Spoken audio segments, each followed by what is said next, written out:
Welcome everyone to a casted game of Age of Empires 4! And today spawning on the west side of the map playing in green. We've got Fitzbro playing as the Iubids and his opponent on the east side of the map playing in blue. We've got Nyan acingcat playing as the Jeanne faction. Welcome everyone to Himiyama. That is the map for today with a central little, little pool. With a couple of shorefish tiles there. And I'll be interested to see if either player goes for that, but we have a new beginning here for Age of Empires 4. I say it's a new beginning because so much has changed. Like new civilisations, 6 of them by the way, for the Sultan's Ascend DLC. And we're going to be showcasing a lot of casted games of the new civilisations. Now, let's talk about the Iubids on the west side of the map playing in green here, Fitzbro. A lot of familiar things with the Iubids as with the Abbasid dynasty. You can see the villagers out on berries because the Iubids do get the berry bonus of getting the extra food that's on each patch, and also the faster gather speed. You can see there 350 out of 250, get the extra 100 per berry bush. Quite a few villagers on gold here on the build order for the Iubids. I wonder whether it's going to be a fast castle, and we do see the House of Wisdom now being built. Now the House of Wisdom is very similar to the one for the Abbasid dynasty in all but name. The reason why I say that is because there are still 4 wings, but with each wing to research, there are 2 possible pathways. And that means you've got basically 8 different options to advance through the various ages. But you can only pick 4 in each game, of course. So that gives a lot of variability, lots of choices to be made for the Iubids. The other neat little feature for the House of Wisdom for the Iubids is that the Golden Ages are a little bit different. So if we take a look at it, the Golden Age for the Iubids, you can see there are 5 tiers. When you compare that to the Abbasid dynasty on the left there on your screen, obviously it only has 3 tiers. So there's quite a few different things there going on with this variant civilization. More importantly though, and more immediately, we can see that there are 8 different possible options. We won't go through them all today. We're going to focus on what Fitzbro is actually doing, and that is going up with the economic wing, going for growth. Upon completion, that will grant him 3 villages, and the orchards that he has will have an additional 50 food. And considering he's got 4 villages on gold, it almost feels like a fast castle type of build. Those extra 3 villages will really help him get there, and the extra food from the berries will certainly play its part. On the other side of the map though, we have got the Jeanne d'Arc faction going up with this school of cavalry, and I think it's Jeanne d'Arc no less, actually building that on her own. She's a strong lady, building that landmark for the faction. Now, Jeanne d'Arc is basically a hero unit. It's incredibly fun to play as, and there's lots of pathways for her to develop during each game. She embarks on a journey of a hero, gathering resources, constructing buildings, capturing sacred sites, and also participating in combat. But that is not all. She is known to have an honorable heart. She actually regenerates health by herself. She's got medic capabilities, I guess. And at level 3, she actually takes less damage. At level 4, that damage is, like, kind of the buffing, is 66%, which is kind of crazy when you think about it. She's also a talented builder. She actually builds 33% fast, hence she's building this school of cavalry all by herself. And upon reaching level 2, she actually shares that ability with nearby villagers. Lots of other things to talk about, really. I guess we'll go into a bit of detail, actually. We've got a bit of downtime, so Jeanne d'Arc, the different levels are very exciting. You can see it on the bottom of your screen. She can become a hunter, or she can become a woman-at-arms. You've got a choice. It's a very important choice because you can't change it. And so if she decides to become a hunter, she actually gets the Divine Restoration ability, which heals, well, basically blesses nearby allies, instantly healing them for 30% of their missing health. But that's only if you choose the hunter upgrade. So if she decides to become a woman-at-arms, on the other hand, she gets the Holy Wrath ability, which unleashes a powerful area of effect damage. And so you've got to choose wisely, depending on what you want to actually achieve there. The next level is choosing between the champions or the rider champions. Regardless of which you choose though, she can actually get the ability to galvanize the righteous, where the close companions actually gather or gain extra armor and 10% damage. I can see the military capabilities. She's already gone through the hunter process, so she's going to become a hunter today and get that ranged attack. And we're harassing a villager here nice and early. Now, if she does choose the champions, she can actually have an ability to call upon effectively man-at-arms, her champions, right, to join the fight. she rallies 3 of them to her side. If she chooses the rider champions, then she chooses the riders to join her side with activatable ability. Now in the keeps, you can actually choose to train the companion that you've chosen as well, so bear that in mind. These choices are very, very significant. Level 3. You can choose between Field Commander or Gunpowder Monarch. Now, it doesn't matter whether you chose Champions or Rider Companions. You can choose either at this stage for the Field Commander or Gunpowder Monarch. But just bear in mind, these are unlocking the ultimate ability of Strength of Heaven if you choose Field Commander, and which gives you 7 of her chosen companions, which is obviously pretty strong. And she can actually gain Strength of the Heaven ability, which greatly empowers a single unit that she chooses. The Gunpowder Monarch actually gives her 3 of the chosen companions and also a really strong cannon, and gives the Valorous Inspiration ability. You might be wondering, what are these abilities? That's a very good question. So, Strength of Heaven. She chooses a unit to bless, bestowing it with the warrior gaining 300 health, which is obviously kind of crazy, 4 melee and ranged armor, also adding in a plus 300% damage. The Valorous Inspiration, however, increases the attack speed of all units within a 4-tile radius by 50% for 20 seconds. So, kind of strong. Obviously, it really just depends on your playstyle and what you want to do. Now, we haven't covered it all for this. I know this is a lot, but hopefully this has broken it down in a really nice way for you guys, because we've got the Divine Arrow that she gets as a hunter. She gets Divine Restoration, which is the ability we talked about by choosing this particular upgrade line, becoming a hunter. More importantly, though, Consecrate. She can actually consecrate buildings, and it reduces the food cost of those buildings for units for 25%. Now, that is actually Jeanne d'Arc in a nutshell. Obviously, I've had time to play around with it and mess around with it and explore it. Hence why I've been able to get that summary for you guys. Hope you appreciate it, and hopefully it makes some sense. But of course, in the comment section below, obviously drop any comments or questions you have about it, because it can be confusing. There's lots going on there. It's certainly done something very different for Age of Empires 4. Now, fitzbro going to be dropping that tower on that goal, because obviously he's exposed, right? These knights are kind of harassing him quite a bit, and he's staying alive for now. But take a look at this. He's going to go up to the castle age with the advancement, which actually makes it 40% faster and costing 500 less resources. I genuinely think that the Iubids, I've got so many options for them. They've got other ways to get to the castle age, but that's such a strong one, right? He gained an additional 3 villagers to get to the feudal age, and then he got a cheaper tech up to the castle age. Now he's got to hold on though, because Jeanne d'Arc, similar to the French, can be very aggressive, and he does have a barracks, obviously the stable in the form of the School of Cavalry, and an archery range. I wouldn't be surprised to see Nyan acingcat be a lot more aggressive now that his opponent is in the castle age, because obviously he is very, very far away from it. Golden Age Tier 1 activated there for the Iub Bids.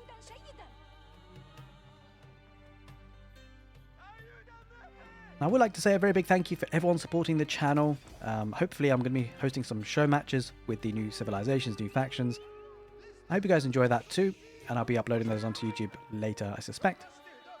But certainly, all the support is super appreciated. I can't wait for you guys to watch these games and just share your comments about the new civilizations. I'm so excited, because Age of Empires 4, it was quiet for a while, Things were kind of stable but stagnant, I would say. And then suddenly, this massive drop of content, this massive drop of news about the new civilizations to get your hands on. And it's going to be great. Lots of new civilizations, lots of new strategies to talk about. Well, the army just camping there for Jeanne d'Arc. Spearmen might get involved, but these are a decent number of spearmen here for fitzbro. Should push those knights away, and I think nyan acingcat doesn't really want to fight this, but I wonder whether we'll see the Divine Arrow coming out there for Jeanne. It actually deals 40 damage. It's pretty strong. I would love to see them being used on the spearmen. Now, of course, all the players actually exploring their civilizations or factions, getting used to it, so it's not going to be easy. Obviously, in the first instance, they've got to get used to playing them and understanding the mechanics and everything. Now, with fitzbro in the castle age, it gives them access to the Gulam, which is an incredibly strong unit, of course, and he's going to be doing a lot of damage, pushing this back quite significantly. And, well, nyan acingcat is going to have to fall back, maybe thinking about getting to the castle age himself. He's in a kind of precarious position. Now, the Jeanne d'Arc faction, just like the French, are generally quite strong in the feudal age. As I say that, Jeanne d'Arc does die, but she can actually regenerate. She doesn't just die indefinitely, she comes back again. And there is a way to get her back quickly. You can actually pay a 250 gold tribute to instantly return her back to the battlefield. And it can certainly help if you are in a pickle, you've got lots of gold to spare and to spend. But the Gulam's there for the Iubids, dishing out some big damage and giving fitzbro a lot of space to kind of breathe and and make sure that his economy is booming again. He's doing just that. The great thing is that he's not lost a single villager, right? When you're up against the French, or in this case, Jeanne d'Arc's faction, the one thing that you're always worried about is losing villagers to these pesky royal knights. Hasn't happened today for fitzbro. I know, if you guys know fitzbro and you watch his streams, yeah, you guys know what he feels about the French royal knight, and he's doing a great job here today to try and nullify that threat. Let's take a look at the Jeanne d'Arc faction and what she is up to. Her faction is kind of still on berries, going on gold, just trying to balance that economy to get the production up. Fortunately, there's all. Hopefully Nyan doesn't lose a villager here. That would be kind of annoying. There's just so much going on in a game that it's sometimes easy to happen. But yeah, he spots it in the end, just in time actually. Thankfully, felt bad just focusing on it. I was willing him on there just to kill that wolf and not die, but he managed to. The Ghulam's going to ride forward now. Now we see this a lot with Age of Empires 4. Certain civilizations getting to the next stage quicker than others. They can spam units that are very difficult to stop with feudal age army. Like the knights technically counter man-at-arms, and the Ghulam are a form of man-at-arms. The trouble is these are feudal age knights versus castle age Ghulams. That's why this is trading so well for fitzbro, and is causing all sorts of damage. It's going to be taking really good effective trades, and this is a situation that Nyan acingcat has to solve. Like he's got to find a way to dish out damage of his own or stop this this flow, because actually the Ghulams are winning that fight, and that's not good. And the crazy thing about it is he doesn't actually have iron undermesh yet. He's getting it now. There are no villagers under the town centre, which is not helping. Well, there were a couple of garrisons. Was that a bug? I thought it was 0 out of 15. You know, it is what it is. He should probably clean this up eventually, but the amount of damage coming out here has already been so strong. We actually see a Desert Raider, by the way, if you haven't seen this before. It's a light-ranged melee camel unit, specific for the Iub Bids. You can actually toggle between melee and ranged attacks, so you can choose which one you want. So, incredibly strong. Fitzbro looking strong in this game, and looks like he's heading out into the middle and just constantly streaming those Ghulams, right? And it's becoming increasingly difficult for Nyan acingcat to hold, because of course he probably wants to get to the castle age, but he can't really afford to. Because if he stops producing military, there's a good chance he might just die. Now you can see that little consecrate ability on that stable there. Little symbol there on top means that the units will be cheaper. There's a golden age tier 2 now for the Ayyubids. Let's just check what that does for him. Fitzbro now will have research speeds 50% faster. He's already got the boosted gathering rate for villagers for all resources by 10%. It's a very nice bonus, I've got to say. And I like this kind of breakdown for the Iubids. It gives the little bonuses in a more scaled, more measurable way, as opposed to the House of Wisdom for the Abbasid dynasty. It's just a little bit difficult to get to the next tier. You've got to invest a little bit more. So this kind of graded approach for the Iubids is actually quite nice to watch. Now, the Ghulam is going to getting some scouting information more than anything. He will lose his life eventually. But there's a couple of units there as well. Going to be heading towards the deer pack. He might get some value here. On the back of the base, well, he's trying to get the value on the farms. But this is problematic. He does have quite a few villagers garrisoned inside the town centre now, so he should be fine. Oh, this is a great pick-off. We thought it might be an issue. Nyan acingcat didn't react quick enough, and now he doesn't necessarily have his army where he wants it. He loses a villager. He might be losing more. Looks like, on the other hand, Nyan acingcat wants to be more aggressive on his own. Try and go forward, but he's been a bit... it's been a bit difficult for him, I got to say. And Fitzbro has been to that castle age quite significantly longer than him, his opponent. Getting a dock in the middle as well. Going to be really maximizing the resources on the map, right? This is such a great play by Fitzbro, because whilst he knows he's ahead, he's just going to try and double down on that eco. Just eke out all the advantages that he has on the map. And if he does that, that will put him in a really good winning position. Of course, Nyan acingcat is not out of it just yet. But the Ghulam's in really good strategic positions here for Fitzbro. He's always on top of the ball. He's spotting where the danger is coming from, and he's nullifying those threats. Nyan acingcat possibly does have movement speed on his kind of side with the Royal Knights, but the trouble is he doesn't necessarily have the mass of them that he would like. As now he's going to start to run out of food. It becomes very tricky for the Jeanne d'Arc faction and the French. They do have to rely on the pocket economies going to the deer pack, and that would be a nice source of food, of course. Got to be careful here though, Fitzbro. There are a couple of villagers garrisoned inside. Should be fine because there's no real melee units causing torch damage. We'll lose one villager though, I suspect. Oh, no. He gets away with it. Okay, that's a bit cheeky. But it is what it is. Jeanne d'Arc loses her life once again in the game. And wonder whether Nyan acingcat respawns her straight away. It doesn't seem like it. Going to be investing. Oh, he does. He does. He paid the penalty, the 250 gold, and she's back again, fighting for her cause. A couple of desert raiders. There's actually a camel lancer as well. It's not that totally easy to tell the difference between the two. There is a bit of difference in terms of armor, of course. But I think the base camel is the same, apart from some of the armor on the neck of that camel, actually. Yeah, I mean, it's a little bit different. I think it's difficult to see from behind, but from the front, it's not too bad. Fitzbro, though, might be losing that dock if he's not careful. Might need to get some units there. It's kind of struggling on that front to get units out. It's getting a dervish, a religious unique unit for the... Okay, he's got to back out of there. Running into trouble. That's not the way you want to go.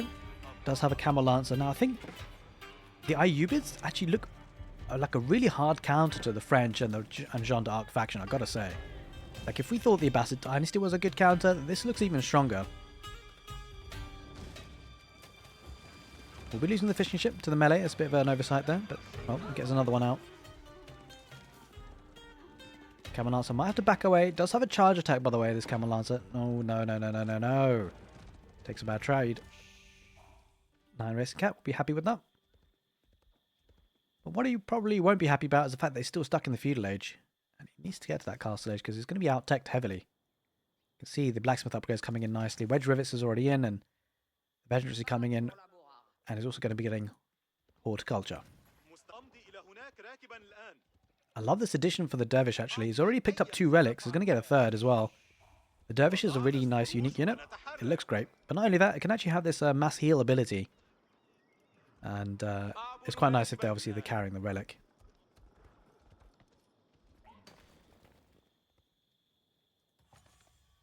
Okay, we're going to this sort of phase of the game where both players are kind of feeling each other out. And I think really what fitzbro is doing is probably just waiting for his opponent to go to the castle edge and then deciding to attack. He's building up his forces, which is certainly the right thing to do. He might take an engagement here. Doesn't necessarily have the numbers, but that's not telling you the full story because there are a lot of archers here that don't do much damage to any of the units that fitzbro has. Maybe the dervish or anything, but this is very heavily armored units here for fitzbro, and there's no real anti-armor units. Now, of course, he doesn't get crossbows in the feudal age. Golden Age tier 3 coming in for fitzbro, but that is not the top of the tree. He's got many more golden ages, well, 2 more golden age tiers to go through, but he's winning this fight despite the lack of numbers. The spearmen aren't dishing out as much damage as they would like to. Getting good value there overall, but I think the Ghulams are ripping through them, and Jeanne d'Arc, you can see now it does go onto the mounted archer route, so she's been upgraded a little bit.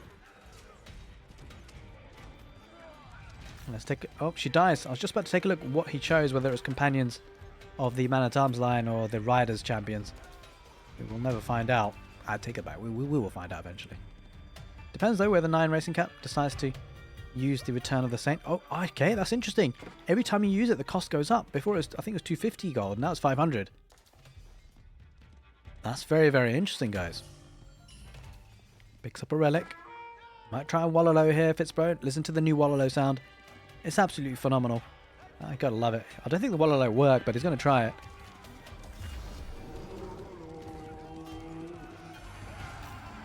No, he goes down. It's worth a shot.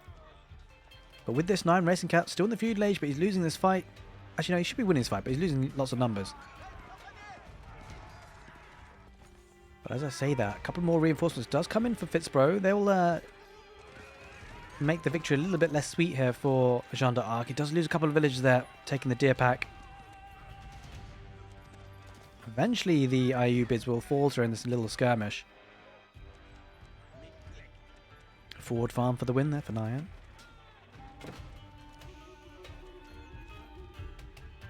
The forward berries, though. You can see how much he's struggling for food. Having to take his opponent's berries, which is a bit of a shame because Iubids, of course, get the bonus for the berries. He's got a very hard farming transition. Very hard farming transition. This is actually a good spot for fitzbro. If he's been able to achieve all of this and also keep on an even keel in terms of military production, he is looking in a really good spot macro-wise. Jeanne d'Arc, they're struggling to get that castle age, almost forever stuck in the feudal age, and it just shows you the power of a fast castle for the Iubids. Taking the engagement here. This is not a fight now that Jeanne d'Arc can win. I think very shortly we might just see fitzbro's Iubids overrun Jeanne d'Arc, and those Ghulams are going to rip through the archers and spearmen. He's microing this very nicely here, fitzbro. You can see pulling the weak units back, and good skirmish here. Iub is going to start to overrun, and fortunately for Nyan acingcat, down to 5 military. He's behind an economy, and all of a sudden fitzbro is looking in a very commanding position.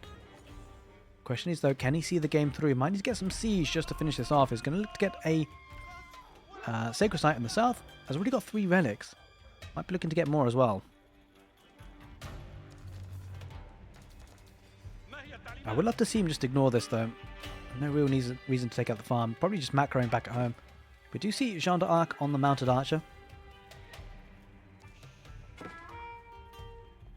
Okay, it doesn't actually show you whether she chose to champions or not, I don't think. Oh no, it will do actually. Here it will.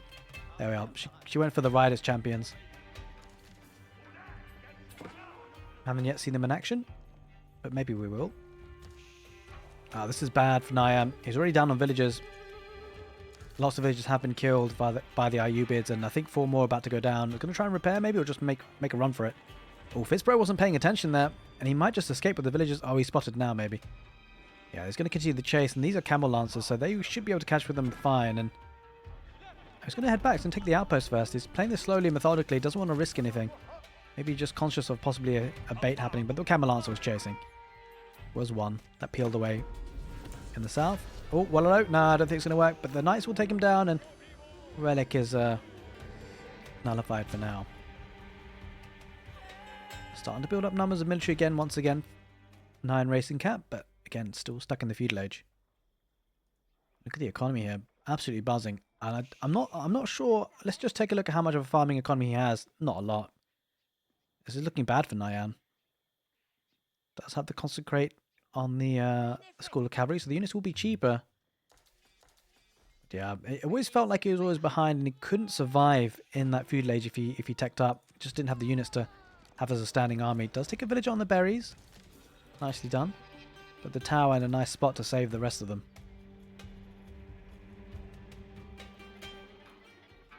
Oh, what do we see here? Now, this is a really great unit, guys. It is the Tower of the Sultan. It's a siege unit, but it also fires arrows. High ranged armor, high health. Obviously slow to move. I mean, it can't have everything, right? But it's such a great unit to watch. And I think the great thing about it is it actually fires as well. It actually joins in the fight. We're going to see it in action today now. Iron Racing Cat getting poked and prodded with this unit. Going to move across the map. Fitzbro smelling blood, but look at the number of ghulams, and I think 9 Racing Cat's going to sense that it might be time to GG. Look how many camel lancers he's got, Fitzbro.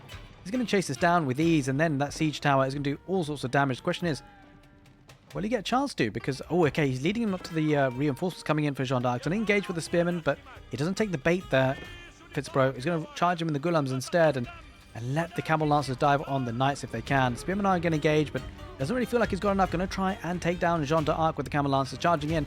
You can see the Tower of the Sultan behind it, firing away, and I think Jeanne d'Arc might go down, and there it is, ladies and gentlemen. 9 Racing Cat does tap out. Fitzbro with a great Iub Bids play. Iub Bids are looking strong. I hope you guys enjoyed the casted game, and if you'd like to see plenty more casted games from the Sultan's DLC, maybe an Aussie Drongo game he's been playing, check the playlist out on your screen right now. Take care, and see you next time.